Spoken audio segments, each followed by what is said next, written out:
Hello friends, Pankaj Bharadwaj channel में आपका बहुत बहुत स्वागत है।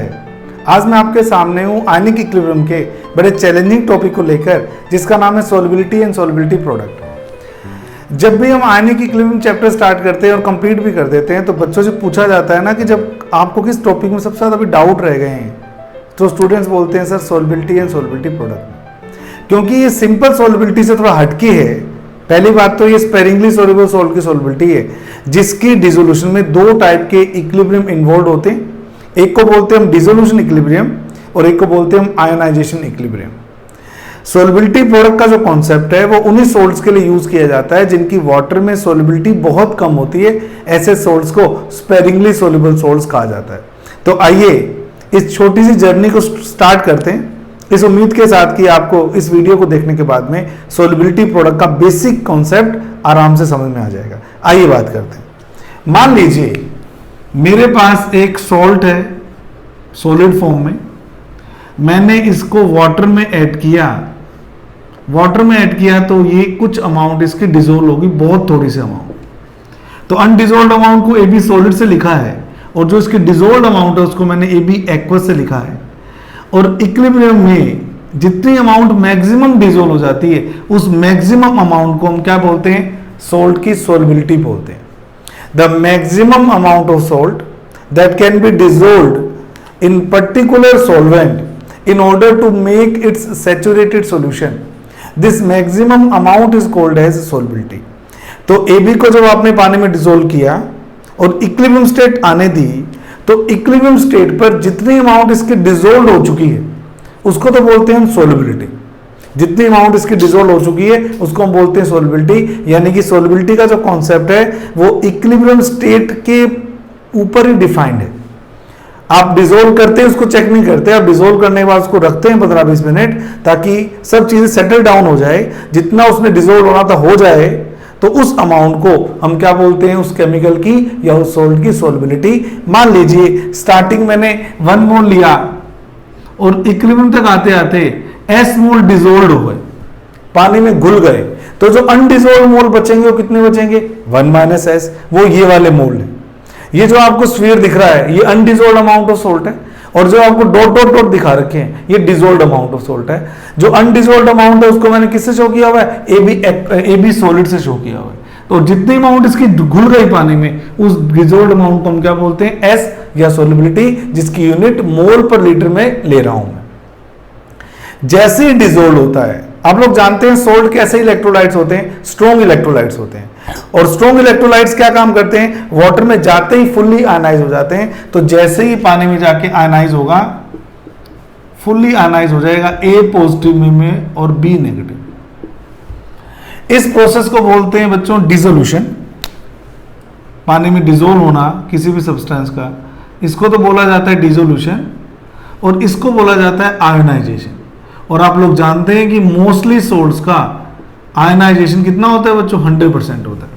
वो अलग बात है, किसी न्यूमेरिकल में आपको कहता है कि 95% आयनाइज हुआ है तो फिर कोई बात नहीं, फिर आपने डबल एरो लगा देना, और अगर ये S है तो ये कितना आयनाइज होगा? 0.95S। तो ये भी कितना होगा? 0.95S। लेकिन यहाँ कोई दिक्कत नहीं है, अगर मैं कहता हूँ ये पूरा पूरा आयनाइज हो गया तो क्या इसका मतलब है कि ये S तो टूट गया, सारा का सारा जो AB था वो किसकी फॉर्म में प्रेजेंट है? वो आइदर A+ और B नेगेटिव फॉर्म में प्रेजेंट है, और दोनों की अमाउंट बिल्कुल बराबर इन टर्म्स ऑफ मोल। यानी कि पहले सॉलिड और डिसोल्व फॉर्म का इक्विलिब्रियम है, बाद में डिसोल्व फॉर्म कन्वर्ट हो रही है आयनाइज फॉर्म में।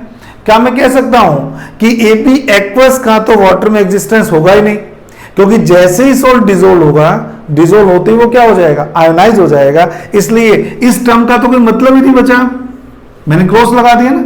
आप मेरी बात समझ पा रहे हैं? मान लीजिए 2 ग्राम AgCl पानी में डिसोल्व हुआ, डिसोल्व होते ही वो आयनाइज हो गया। तो कोई मेरे से पूछेगा कि बताइए AgCl पानी में कितना है डिसोल्व फॉर्म में? आपको कि 0, क्योंकि सारा AB क्या हो गया है? आपका आयनाइज हो गया। तो मैं क्या बोलता हूं? मैं इसको डायरेक्ट इसके इक्विलिब्रियम में रिलेट कर सकता हूं। मैं बोल सकता हूं AB solid double arrow A positive aqueous plus B negative aqueous. तो पहली बात तो ये है कि ये जो आप लिखते हो नेट इक्विलिब्रियम, वो एक्चुअली दो रिएक्शंस का कंपोजिट फॉर्म लिखते हो, इस बात को आप याद रखना। और दूसरी बात याद रखना कि डबल एरो का साइन लगाने का मतलब यहां मैं कौन सी कंडीशन पे बात कर रहा हूं, यहां मैं इक्विलिब्रियम कंडीशन पे बात कर रहा हूं, जब सब चीजें सेटल डाउन हो चुकी हैं, जब फॉरवर्ड रिएक्शन का रेट और बैकवर्ड रिएक्शन का रेट बिल्कुल बराबर हो चुका है। इसका मतलब अभी भी लगातार ये जो सॉलिड है वो आयनाइज फॉर्म में जाया जा रहा है। इस प्रोसेस को हम बोलते हैं आयनाइजेशन, जैसे मैंने ऊपर लिखा। लेकिन ये मत सोचिए कि केवल सॉलिड आयनाइज हो रहा है, लगातार ये मान लीजिए A प्लस है और ये मान लीजिए B नेगेटिव है, ये आपस में कंपाइल होके AB भी बनाते जा रहे हैं, यानी कि बैकवर्ड रिएक्शन भी चल रही जा रही है। बैकवर्ड रिएक्शन का मतलब ये हो गया कि ये इसको क्रिस्टलाइज भी कर रहे हैं। क्रिस्टलाइजेशन और आयनाइजेशन दोनों का दोनों स्टार्ट हो चुका है, यानी कि इक्विलिब्रियम पर अगर फॉरवर्ड और बैकवर्ड रिएक्शन की स्पीड बराबर हो जाएगी तो जिस स्पीड से ए बी सॉलिड आयनाइज हो रहा है पानी में, उसी स्पीड से ए और बी मिलके वापस ए बी सॉलिड की फॉर्म में क्या हो रहे हैं, क्रिस्टलाइज हो रहे हैं। It is the condition of equilibrium. जितनी अमाउंट आपकी डिसॉल्व्ड है वो कोई दिक्कत नहीं है, आप लिख सकते हैं। आप कह सकते हैं कि इक्विलिब्रियम पर 1 माइनस एस था और ये दोनों कितने एस एस। अब आप लोग जानते हैं कि इक्विलिब्रियम जैसे ही आता है हमारा एक इक्विलिब्रियम कांस्टेंट भी आता है, और यहां जो हमारा इक्विलिब्रियम कांस्टेंट लिखा जाता है वो लिखा जाता है KSP। और आप लोग जानते हैं प्रोडक्ट की कंसंट्रेशन अपॉन रिएक्टेंट की कंसंट्रेशन ली जाती। जहां तक रिएक्टेंट का सवाल है वो सॉलिड फॉर्म में, और सॉलिड की एक्टिविटी हम 1 लेते हैं। तो अगर सॉलिड की एक्टिविटी हम 1 लेते हैं तो KSP का फॉर्मूला क्या हो गया, KSP का फॉर्मूला हो गया, ये भी S मोल पर लीटर है, ये भी S मोल पर लीटर है, तो KSP का फॉर्मूला क्या हो गया, S स्क्वायर हो। इसका मतलब ये हुआ अगर किसी सब्सटेंस की सोलबिलिटी फिक्स है तो इसका प्रोडक्ट भी क्या होगा, फिक्स हो गया। इसलिए हम बोलते हैं किसी भी सोल्ट का स्पेरिंगली सोल्युबल सोल्ट होना चाहिए, उसका सोलबिलिटी प्रोडक्ट KSP क्या होता है, फिक्स होता है। टेम्परेचर को छोड़ के और किसी भी बात से चेंज नहीं होता। तो मैंने क्या बोला, पहले सोल्ट डिसोल्व हुआ, डिसोल्व होने के बाद उसके आयन आयनाइज हुए, फिर मैंने कंपोजिट एक इक्विलिब्रियम बनाया अनडिसोल्व फॉर्म का और आयनाइज फॉर्म का।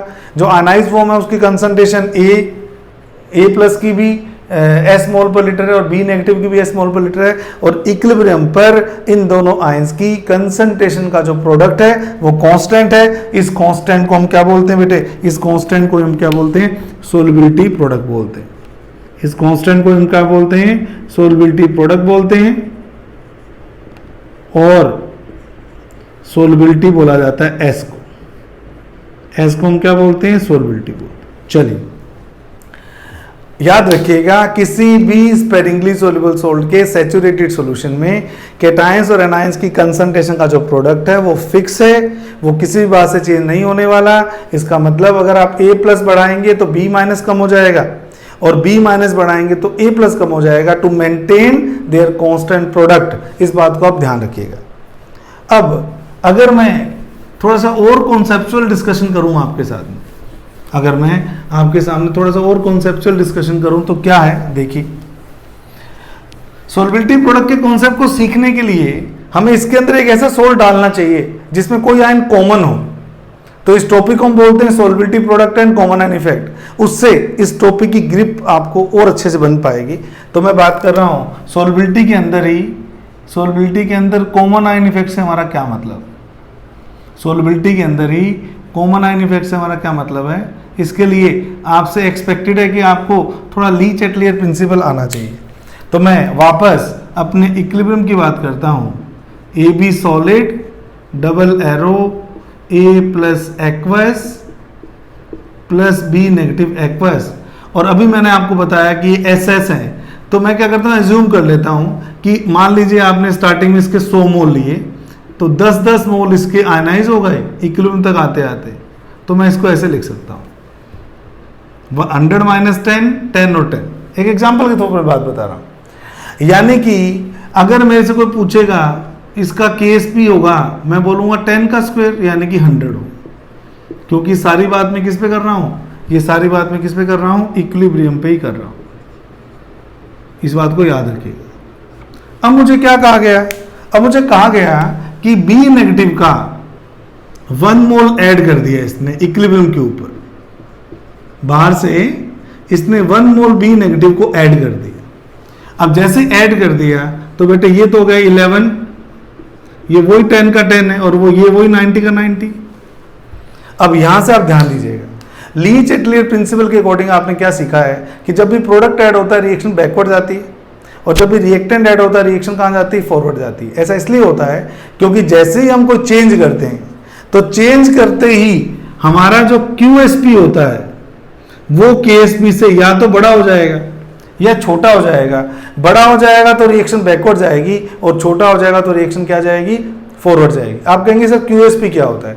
तो जिन स्टूडेंट्स ने केमिकल इक्विलिब्रियम चैप्टर पढ़ा हुआ है उसमें आप KC और QC पढ़ते हैं, और अभी भी अगर आपको ध्यान नहीं है तो आप इतना समझ लीजिए कि जैसे ही आपने इक्विलिब्रियम में कोई चेंज किया तो उस कंडीशन में A और B का जो प्रोडक्ट होगा उसको मैं QSP कहूंगा, और जैसे ही इक्विलिब्रियम रीएस्टैब्लिश हो जाएगा इन दोनों के प्रोडक्ट को मैं क्या कहना शुरू कर दूंगा, KSP कहना शुरू कर दूंगा। इसका मतलब ये हुआ, और इस बात को भी आप याद रखिएगा कि जब भी QSP की वैल्यू KSP से बड़ी हो जाती है तो रिएक्शन कहाँ मूव करती है बेटे, बैकवर्ड। और जब भी QSP की वैल्यू KSP से छोटी आती है किसी भी स्टेज में तो इसका मतलब उसके तुरंत बाद रिएक्शन कहाँ मूव करने वाली है, रिएक्शन करने वाली फॉरवर्ड। थोड़ी देर के लिए आप ये याद रख लीजिए।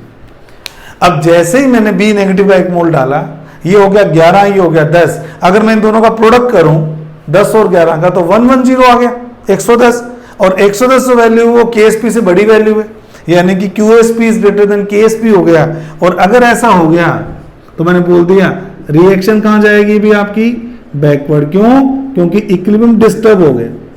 इक्विलिब्रियम डिस्टर्ब हो गया तभी तो बेटे इन दोनों का प्रोडक्ट 100 के से चेंज हो गया। अगर 100 ही रहता फिर तो मैं कहता इक्विलिब्रियम डिस्टर्ब ही नहीं हुआ। जैसे ही आपने इसके एक मोल डाले, ये 11 और ये 10, इनका मल्टीप्लाई कितना हो गया, 110, और जैसे ही मल्टीप्लाई आयंस का 110 हो गया, यानी कि इक्विलिब्रियम डिस्टर्ब हो गया। जैसे ही कोई इक्विलिब्रियम डिस्टर्ब होता है या तो फॉरवर्ड डायरेक्शन में जाकर या बैकवर्ड डायरेक्शन में जाकर अपने आप को रीस्टैब्लिश करने की कोशिश करता है। कब किस डायरेक्शन में जाएगा तो मैं QSP के कॉन्सेप्ट से पता लगाता हूं कि अगर A और B का प्रोडक्ट KSP से बड़ा हो गया, जैसे कि इस केस में हो गया, तो उस केस में याद रखना रिएक्शन कहां जाती है, बैकवर्ड। अब रिएक्शन आपकी बैकवर्ड जा रही है, ध्यान दीजिएगा। रिएक्शन जब बैकवर्ड जाएगी तो क्या होगा बेटे, मैं कहां लिखूं रिएक्शन, ये लिख दूं। रिएक्शन जब बैकवर्ड जाएगी तो क्या होगा, A और B आपस में रिएक्शन करेंगे और AB बनाएंगे। बैकवर्ड जाएगी तो क्या होगा, A और B आपस में रिएक्शन करेंगे और AB बनाएंगे। अब जरा देखना, B कितना एक्स्ट्रा ऐड हुआ है, 1।